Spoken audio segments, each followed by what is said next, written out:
you are an NRI and still using your old savings bank account, then this could trigger a Fema notice.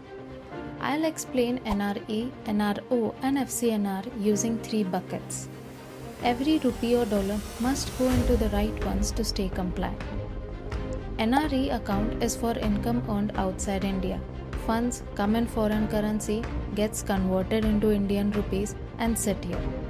Interest income is tax-free in India and you can repatriate your amount plus interest anytime fully. Indian income does not belong here. Depositing it violates Fema. NRO account is for income earned in India. Now as an NRI, this stays in rupees. Interest income is taxable in India and repatriation is capped at $1 million USD per year.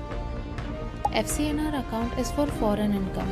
Funds come in foreign currency, stays in foreign currency. There's no conversion.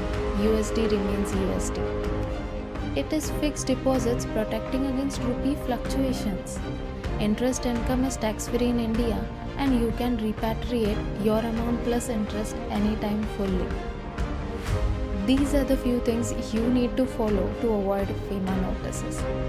Convert your old savings bank account into NRE or NRO immediately after becoming an NRI. You cannot enjoy these benefits once you regain your residence status. Indian income should always go in NRO account only. And NRE joint accounts can include joint holders as NRI only.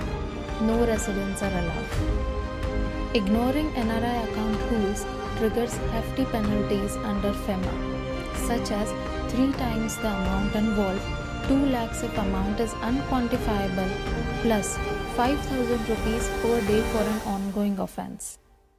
If you are an NRI or planning to become one, save this video. And when in doubt, always inform your consultant where the money is coming from. Thank you for watching.